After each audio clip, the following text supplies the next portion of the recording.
us in the future, giving continuation to the study of this beautiful book that will be presented to us again in the form of a chapter. May God bless us all, our speaker today, and so be it.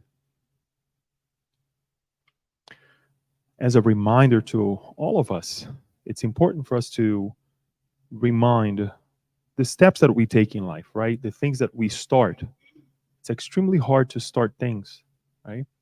But it's extremely hard as well to give continuation to what we start, especially when it is continuous. It takes time, it takes dedication to connect in one chapter to the other, to study what's coming ahead of us, and not to forget as well that when we're speaking, we also learn from it, right? It comes right to our heart, and we're like, wow, right? And I'm saying this because we all have been involved with a long test like this, and I'm pretty sure Kirsten goes through the same thing, right? Learning and evolving as well with this message and giving continuation to this amazing book, Times of Health and Conscientiousness. And today, she will be speaking of chapter 5 of the second part of the book, the chapter is entitled Health and Conscientiousness. Kirsten, thank you.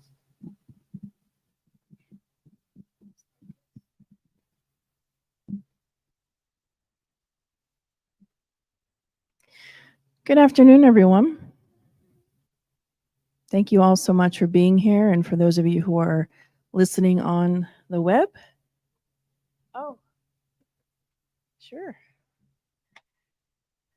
As we were and preparing this talk now for several weeks, and thinking about this topic of health, it is a topic that millions and millions of people across the globe are so interested in.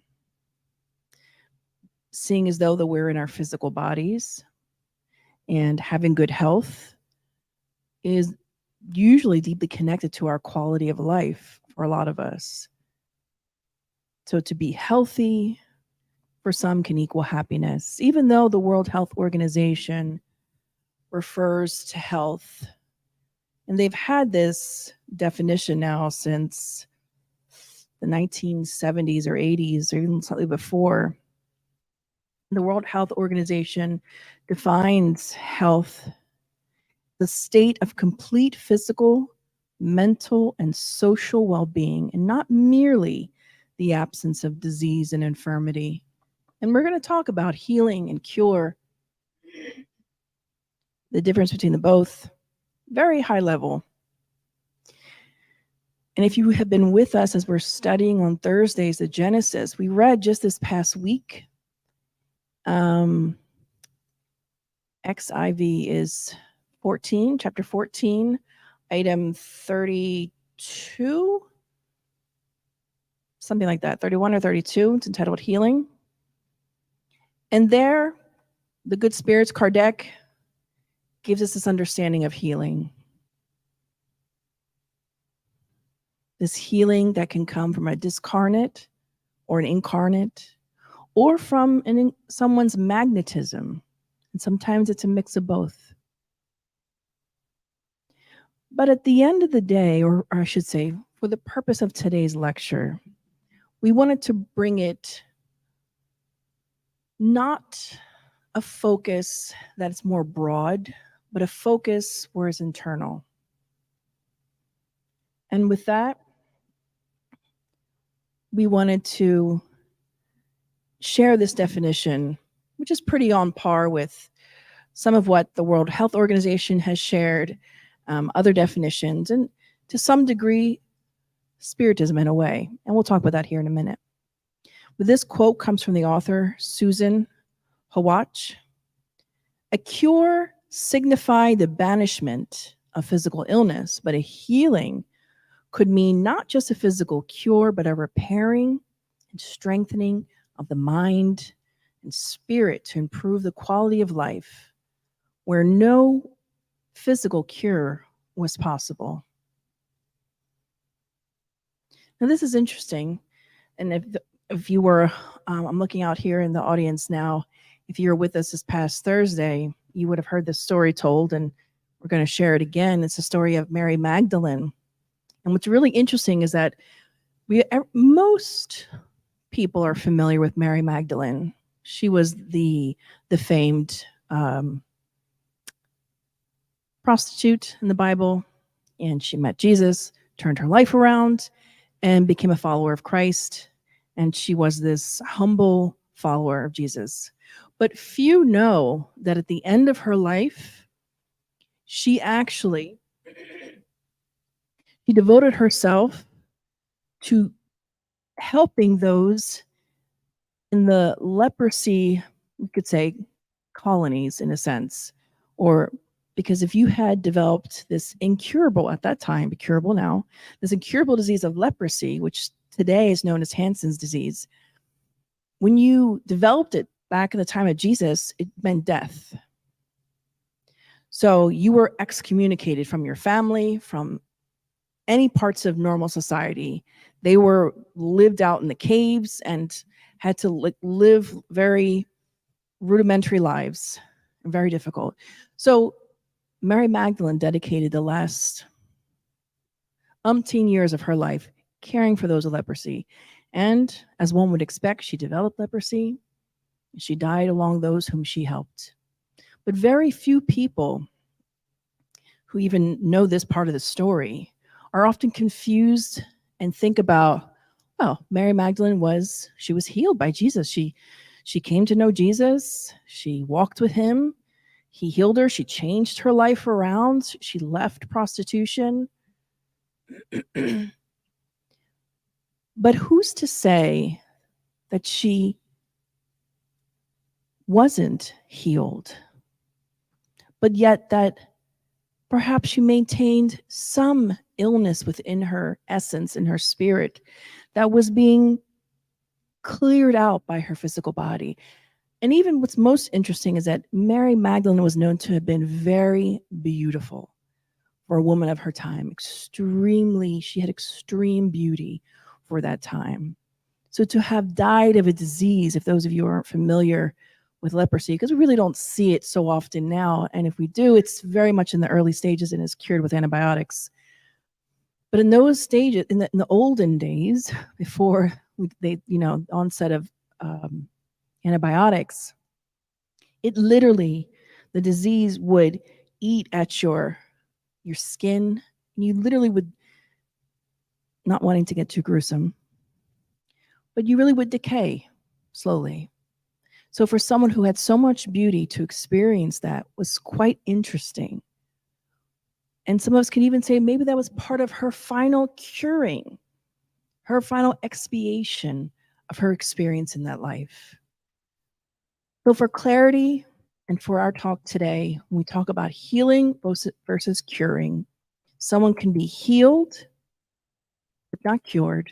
And there are those who are cured in the physical body, but not healed in the spirit or your essence of who you are. Something for us to think about. Because oftentimes we may suffer and feel like, oh, I still have this illness. And we think, oh, well, because I'm not well. Well, sometimes, and not wanting to get too deep into the healing process and how the different spiritual bodies that we have, our paraspirit and our physical body and our essence or our spirit. But all illness and health comes from who we are, the essence of who we are. Let's say spirit, because it's easier. And when we have illness or health, it manifests in all of our bodies. And let's just say in our body. So we often confuse that and think, well, if I'm ill, I must have something really wrong with me. Not necessarily. Or we might look at people that are perfectly healthy in the physical sense. Oh, they must have nothing wrong with them in their soul. That doesn't mean that. So it's just something for us to keep in our minds as we go and we talk today. But also to frame our discussion today, it's interesting to know about the country that we live in, the United States of America. So one of the richest countries, there are other ones like Japan and other countries, one of the richest countries and most developed. But interestingly enough, we spend the most money in our healthcare system in comparison to other wealthy countries. And we're not putting down the US. We are simply sharing data. This comes from the analysis that was done in 2022 by the Organization for Economic Cooperation and Development, or OECD. You can look it up online. This is simply a fact. The US has the lowest life expectancy at birth, the highest death rates for avoidable or treatable conditions, the highest maternal and infant mortality rates, and among the highest suicide rates. Actually, we are ranked third. Japan is the highest, then there's another country which I'm forgetting, it's off my head, then there's the US, but we're the third highest.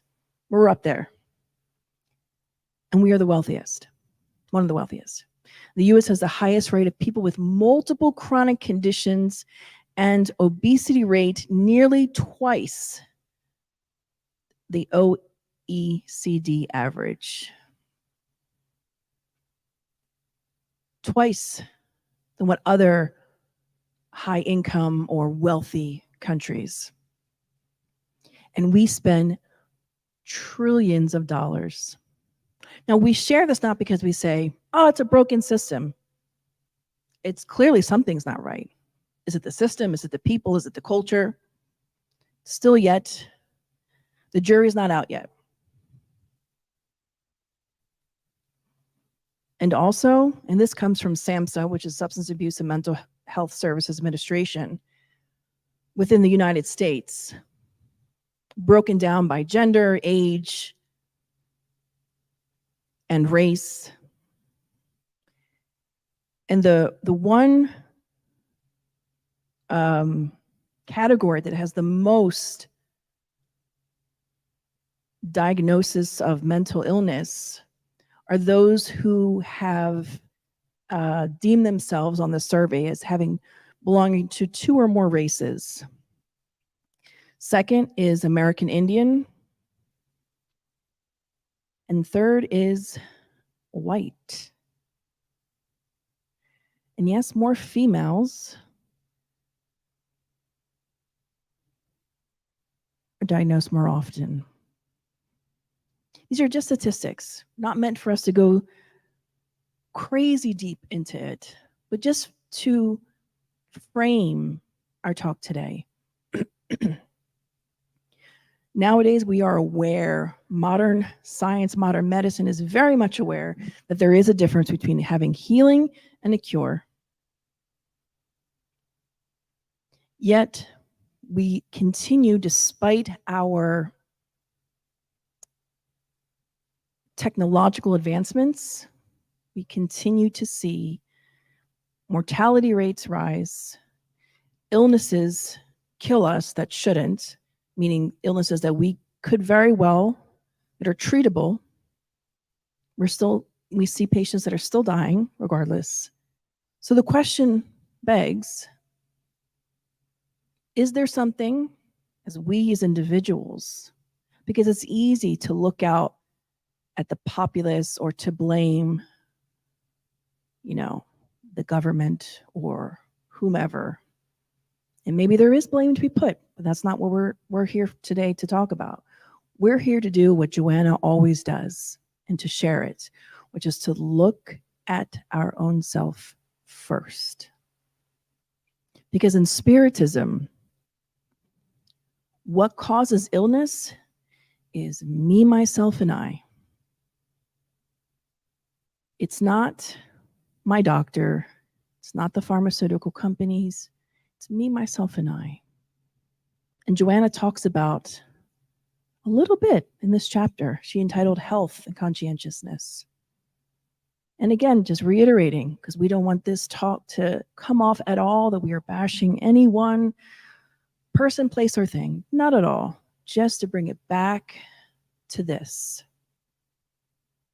To remind ourselves of this, what Joanna says. In order for individuals to acquire or preserve their health, becoming aware of themselves and their manner of being is essential.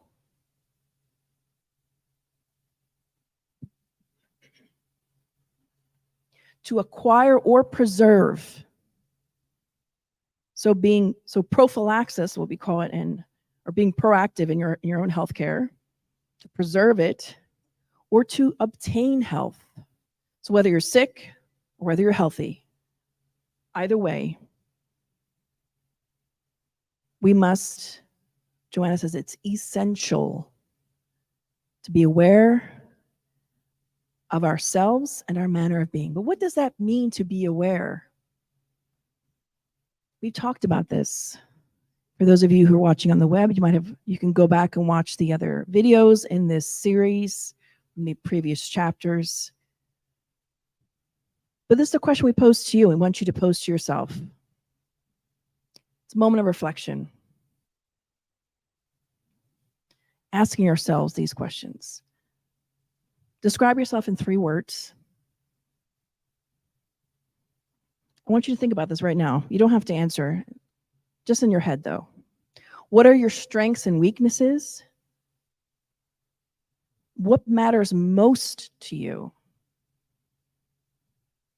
Name one of your recent achievements that you're most proud of, and what will make your life worthwhile. And we are going to highlight this 3rd question. What matters most to you? Does anyone want to share? What matters most to you? You don't have to share. But if anyone's feeling a little brave,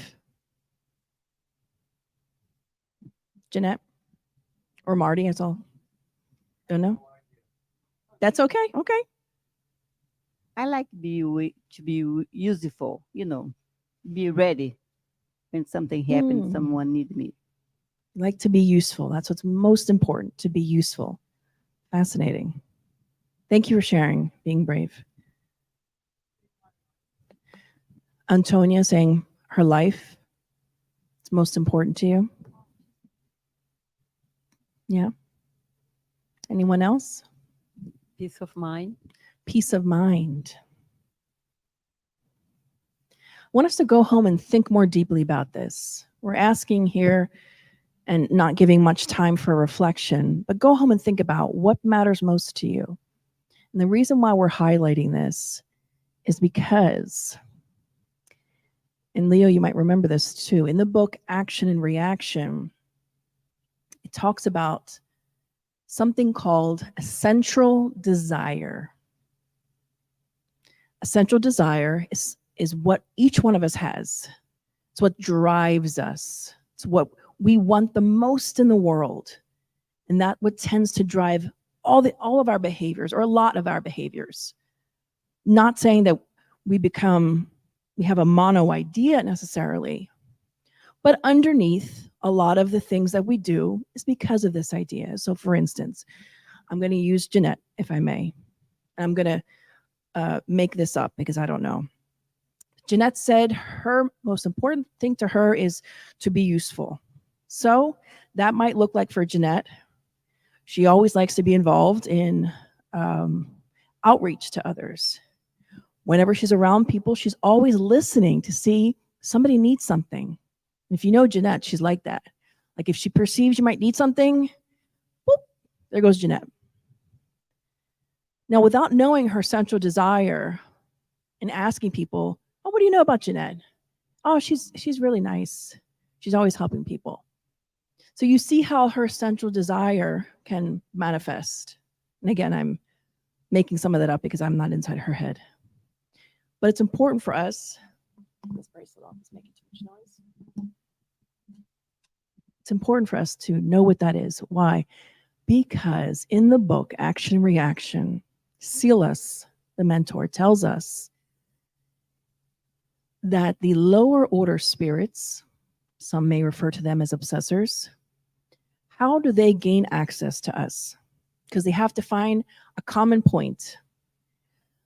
They do a special observation, and they make a determination what your central desire is. Once they find that out, they use that to try to ruin you. Now, if your central desire is to want to help others, what would that look like? I don't know.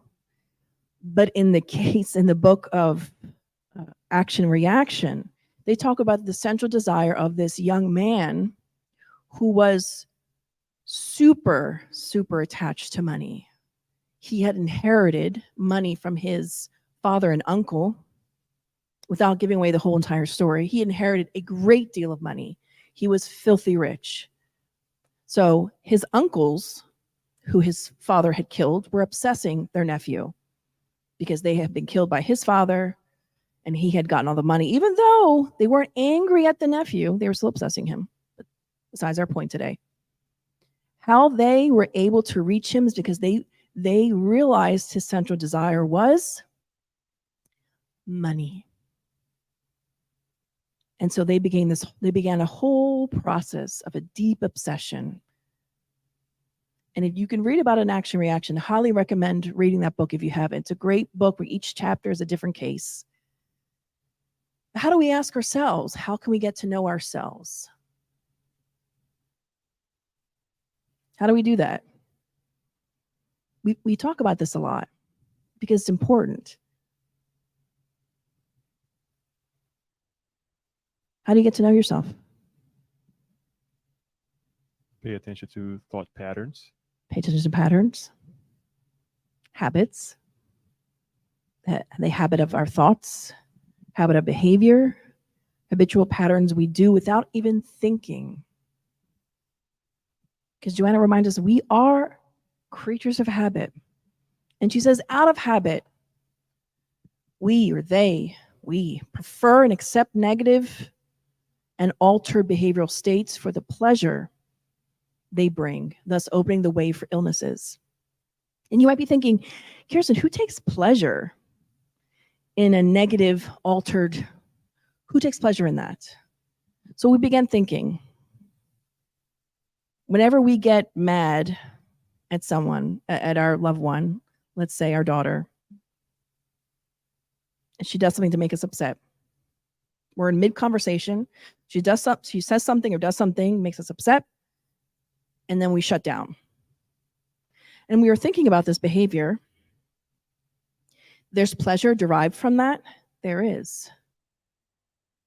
It's the pleasure in our usual habitual behavior. It's when people say, I've become complacent, I'm comfortable with who I am, so you stick with what you know. Oh, I've always been like this.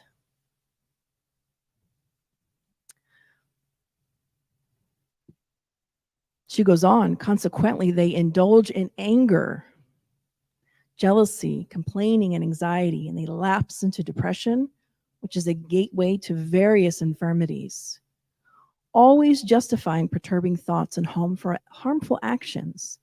They refuse to renew their mental landscape with its consequent changes in attitude, thereby predisposing themselves even more imbalance. Think about it. When a loved one has come to you and says to you, oh, I'll be the person, I'll talk about my personal experience, just to reiterate that, I'm not perfect, and anyone that stands up here at this podium is not perfect. We are all together still learning. So there was a time where my daughter came to me and said, oh, well, you always cut me off when we're having an argument, and you just cut me off and you don't want to talk anymore. And I'm like, yeah, I do. I don't deny it. Yeah. And then when I say that, it's always followed up, but these are the reasons why. I always justify them. We all do. Well, because this Y, this X, Y, Z, da-da-da-da-da-da-da-da. Instead of saying, you know what? You're right. I am like that. I should really try to fix that. It's been a good 10 years where I found myself, and I thought I had really evolved in the mere fact of just admitting that I had the problem. I thought, wow, I'm advanced. Lo and behold, Joanna's like, no. It's good. you're on that self-awareness path. But this is all of us. We all have things like this about us. And when someone we love or care about comes to us and points something out that they find that we're doing that's hurting them, we'll say, oh, well, this is the reason why I'm doing it. Now, sidebar. This isn't about them. It's never about them. It's always about us. Looking at our habitual patterns of behavior, our thoughts. Because even myself, I found myself in this paragraph. And I reflected how easy and normal and integrated into all of our lives this is. Because we can, of course, I did some self-reflection. Then I began thinking about other people in my life, which of course we all do that. Not recommended, but of course we could think, for sure other people do this. Joanna's saying it for us to think about. But here, oops, did I? Okay, no, I didn't. Sorry. Here is really the meat and potatoes of this lecture. So if you're going to take a picture of something, it's going to be the next couple of slides. This is where your attention should be drawn. Because if you read her warning signs, and remember, they're not all inclusive, but if you read her warning signs, it should set up a red flag in your mind for yourself. She says, the warning signs regarding such a situation arise when one wants to apologize for a wrongful action, but cannot do so. Has anyone ever experienced that? You don't have to raise your hand. You can raise your hand in your mind going, yeah, that's me. Have you ever in your life wanted to apologize for something, but you just couldn't bring yourself to do it? Red flag. Recommence a task that was interrupted by anger, but feel reluctant. Embrace an unfriendly person, but finds it impossible. Discuss an unpleasant subject, but it is taken by an awkward silence. Start a conversation, but feels incapable or uninterested. She goes on. Or when you stay awake, presumably at night, unable to break free of an upsetting idea. Red flag. Continues to be anxious even when there's no reason for it. Feels unable to say something kind to a loved one.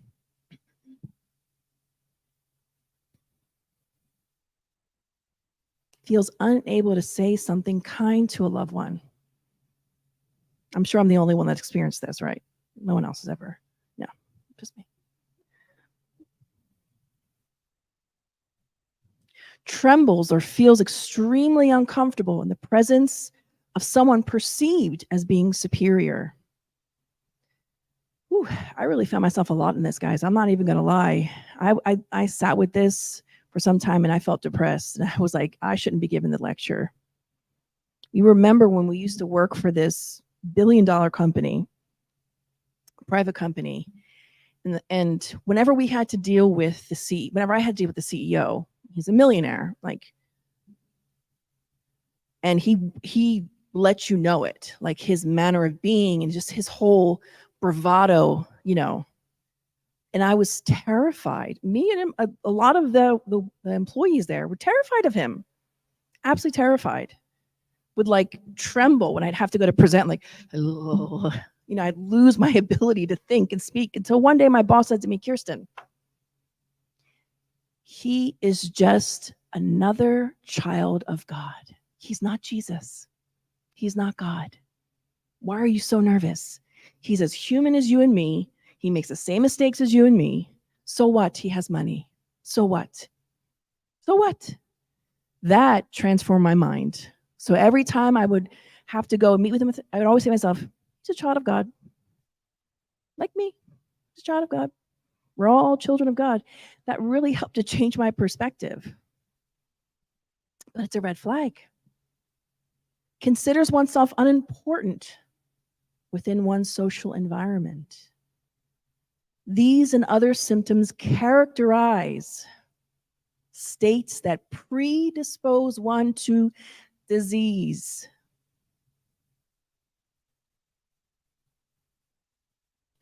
These and other symptoms characterize states that predispose one to disease.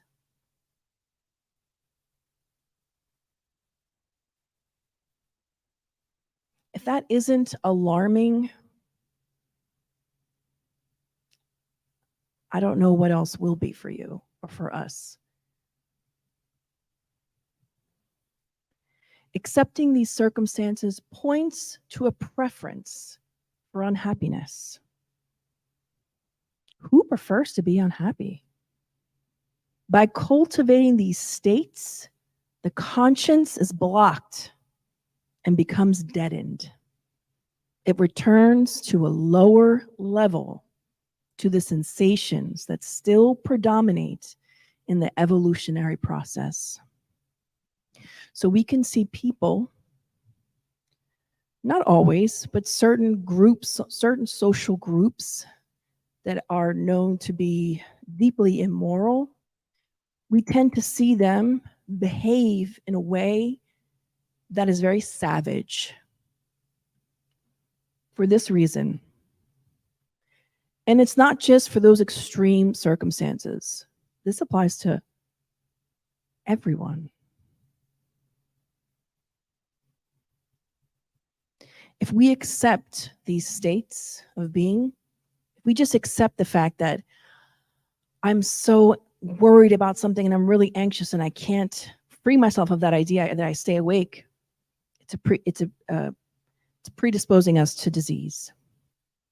And what Joanna's saying here, accepting these circumstances, points us to a preference for unhappiness. She's saying if you continue in this, it's because you want to be unhappy. I'm not saying that. Don't shoot the messenger. If we are, Joanna says, perpetuatingly, continually in that state, it's because we want to be unhappy. We prefer that state.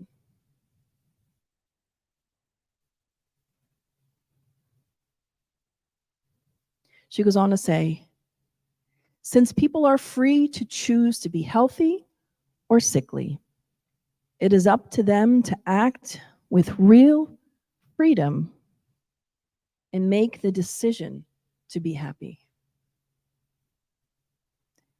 And it could be something as simple as, I'm tired of suffering. God, I want to be happy. Help me. It's having a simple shift in our desire to want to be different, where we can begin to change. Even if we're unsure where to begin, how to begin. Because you might think it's overwhelming to think of all the things that I need to work on or that I potentially need to work on. But simply praying a simple prayer and asking for that guidance. And Joanna shares with us how to go about unburdening ourselves. She says, start by undoing old negative mental patterns which have conditioned you to accept unhealthy behaviors.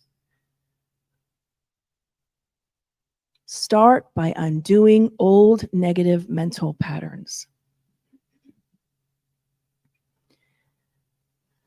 And by golly, when I tell you it's going to be hard, it's going to be really hard.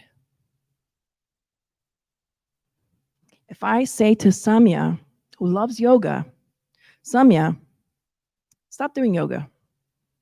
So she gets up in the morning. Normally, let's just pretend I know Samya's life, I don't.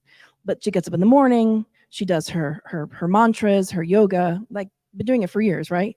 And then I say to her, oh, Samia, you have to stop. So, the next day she's like, okay, I'm going to stop. So she gets up in the morning, and of course she's inclined to go do her yoga. And she's like, oh, but I have to go do it because I like it. Well, let's pretend for a second that the yoga is bad for her. It's not. Yoga is really good. But you're so used to it. Thank you, Samia, for letting me use you as an example. But we're so attached to our own behaviors. It's like our own crutch, our emotional crutch. We're used to it. To change is scary. To face ourselves is scary, and it's hard. There's no two ways about it. There's no two ways. She goes on. By practicing new ways of thinking based on order, the general good, and the development of your own potential, you will create automatic reflexes that will produce harmony and health. So now I'm going to regain some points with Samia. So let's say Samia led a very whatever kind of life, and then she began to integrate. Well, actually, this is actually true. She had one life before, pre-yoga and after yoga. So pre-yoga, I don't know, I didn't know Samia, but pre-yoga, there's some things going on. But once she embraced yoga, her life began to change. The way she thought about things, being disciplined, thinking about the general good, developing her own potential, created these automatic reflexes that now she's used to having healthy behaviors. And we've met a few recovering addicts. I've talked to hundreds, maybe thousands, in my career as a nurse. I've only ever met a few successful, rehabilitated,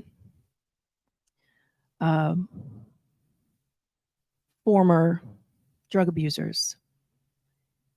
And if you were to know them before and after, because generally those were my patients that I had been caring for close to a decade, if you knew them before versus after, totally different person. Mindset is more positive. They have more purpose in their life. They change their way of thinking. They change the way that they eat and their relationship with God. Joanna also adds, you must assume control over yourself, which is to say, become self-aware. That higher level at which emotion directs sensation.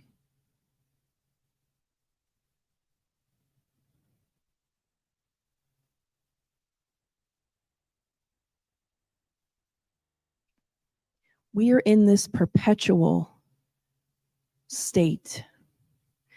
Endless messages are being directed from the mind to the body, producing habits that take root, replacing those that are responsible for disharmony and disease. This is constantly happening. Our brain, with its extraordinary files, is always storing data and has the ability to store 10 new facts per second. 10. It may seem hard to leave a bad situation for a better one, and it really is. Joanna does not sugarcoat. It's hard to change. It really is. But it's not impossible. Even so, all learning requires the repetition of the experience until it becomes set. Repetition, practice makes perfect. To continuously. And we will share that when we read this for the first time a couple months ago and realized that we had to make a modification in several of our behaviors, I can tell you as if it were today, how difficult that was to do because it was so ingrained in our brain. Probably since childhood, or even past lives.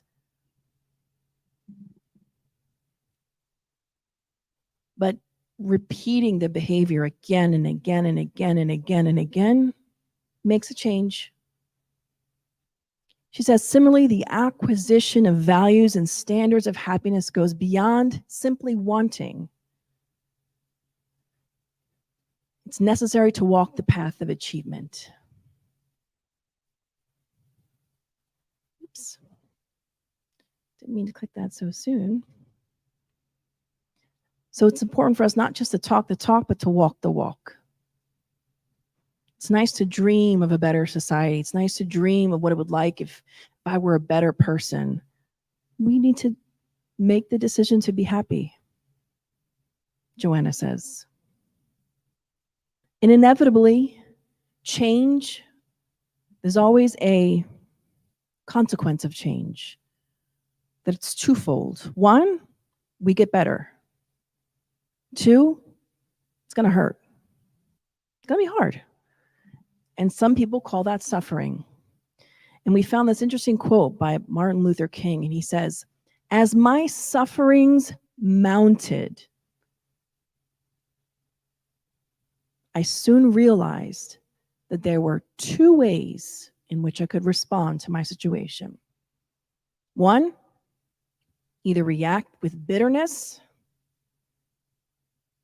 or seek to transform the suffering into a creative force. I decided to follow the latter course." And indeed he did, transforming his suffering into a creative force that changed the masses and that affected many people.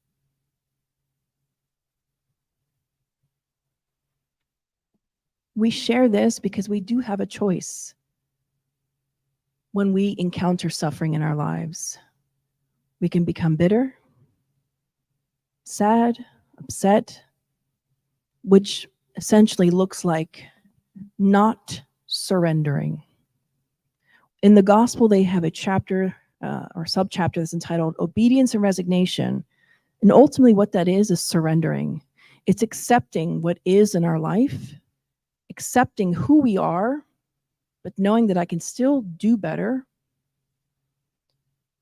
But surrendering is key. So, Samia, if you permit me, I do know a little bit about your story about yoga. Okay, I'm allowed to say a little bit. I really don't know a lot, but so our dear friend Samia,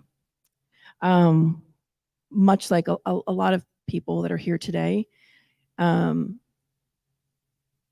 is it immigrated from Brazil, was here and found herself once upon a time kind of sad, as many immigrants, right? You miss your home country, you miss your family, you miss your friends, you miss your other life. And she found herself, and I'm probably exaggerating and adding some fluff to the story, but she found herself in a situation where she wasn't very happy. Yeah. And Vlad's like, yeah. So amongst, I'm sure, other things in her life that she found, I like to think Spiritism too, but she found yoga. And instead of sitting in her unhappiness and her bitterness, which a lot of immigrants from a lot of different countries can find themselves in that situation when they immigrate here, understandably, because we miss home. And sometimes you're unable to go back for a variety of reasons. But we get lost in our own bitterness, in our own anger. But here we have an example of a young woman who said, I don't want to live like that. I want something different. So how she stumbled upon yoga, no idea, but she did. Transform her life. This can be all of our stories.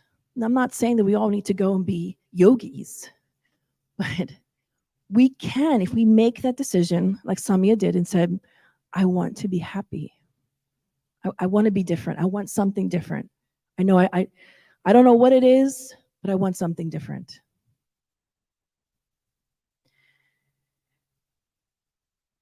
In question 912 of the Spirit's book, Kardec asks, what is the most effective means of fighting the predominance of the corporeal nature? Layman's terms.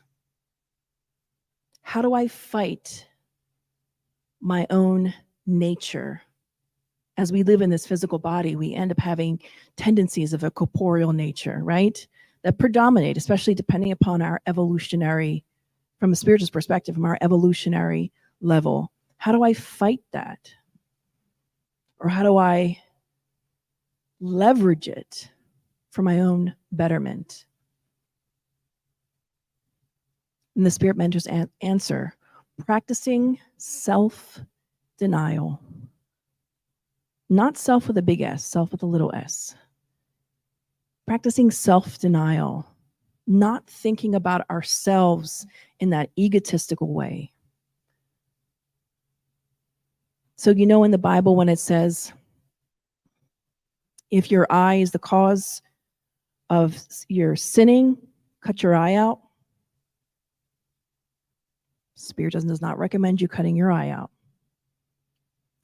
But self-denial. If you know that you struggle with eating too many donuts, don't drive by Krispy Kreme. Take it out of your purview. Is that going to solve the problem altogether? No. But denying yourself that thing that you know is not good for you and is adding to your issues, practice self-denial.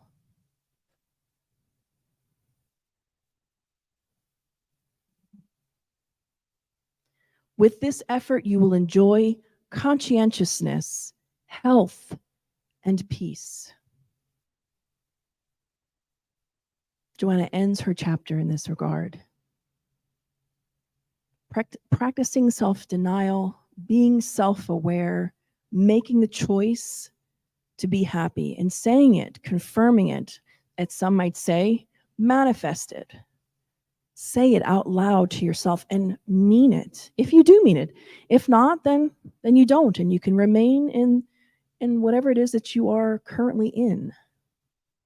But if you truly want to have a change in your life for the better, pronounce it. Words have power. Words have immense power in our lives. When we go back to the very first thing Joanna says in this chapter. In order for individuals to acquire or preserve health, become self-aware, become aware of themselves, self-aware, and our manner of being. Simple, right? Simple yet incredibly difficult. If you ask a surgeon who's performed, for example, knee replacement, and he's replaced it 1 million times. And I had this experience when I was talking to an orthopedist right before he was about to retire. His office threw him a party. I had the opportunity to meet with him. I had taken care of a lot of his patients, hundreds of patients over a decade. And one of the questions I had always wanted to ask him, and I got to ask him before he retired, is how difficult is it really to perform orthopedic surgery? And he said, well, you're asking me now, as I have 35 years of this practice, I could probably do it with my eyes closed. I've done so many. I was like, wow, really? He's like, absolutely. He said, I do them in my sleep. I think about it often because this is something you're, habitually thinking about. This has been my life. He said, now, if you were to have asked me this 35, 40 years ago when I first graduated medical school and I was getting into my residency in orthopedics, and after performing my first surgery, I would have told you it's extremely difficult, extremely difficult. But this is an analogy of us, of how when we change behaviors, it eventually becomes so second nature that you get to say things like, yeah, I could change a hip. I could change your hip with a blindfold on and no lights. I could do it and you'd be fine. We hope, let's aspire to reach that level of change in our lives. We just have to continuously make that change. So thank you so much for listening. I actually have one last thing to say. I meant to start out with this, but perhaps I was led to read it at the end. There's this Christian song, because we were thinking today about, health is an area where everybody wants health. And there's so many sick people in the world, physically or otherwise. There's so much, and there's so much suffering. I watched this body cam footage of a police officer that was called to the car of a veteran of the U.S. military. And the body cam footage, you hear the officer approach the car and he says, "Hi, sir, are you okay?" And all you hear is this sobbing cry of this young man saying, I'm on the phone with the suicide hotline because of course they sent the cop. And he said, "I'm on the phone." He's like, I just want to unalive myself. I don't want to live anymore. And you hear his like the sobbing, because the officer is super close to the guy, but you don't see his face. And we were thinking about that, listening to it a couple times, thinking, my God, there is so much suffering in this world. There is so much that people have so much pain. And I was thinking, what is comforting? And to us, who didn't grow up in the church, we grew up in Spiritism. So for us, Jesus is not necessarily on the cross, but for us, Jesus is this all-encompassing being. And there's a Christian song, and one of the lines of this song always gets me. Every time I hear it, it always brings a tear to my eye. And it reads, "You didn't want heaven without us. So Jesus, you brought heaven down. You didn't want heaven without us. So Jesus, you brought heaven down." And if we know a little bit about Spiritism and the lengths in which Jesus had to go through to come to incarnate on this planet was unbelievable. I complain about 24-hour flight to Brazil. Like, it's painstakingly, terrible. But then I always think, well, Jesus did so much. I think I could bear this a little bit. But think about that. There is this being that loves me so much and has done so much and continues to do so much and simply waits for us to join him.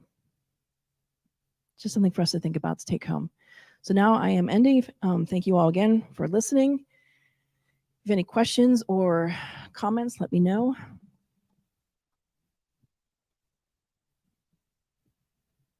If not, we'll go to our second half of our meeting, which is our passes.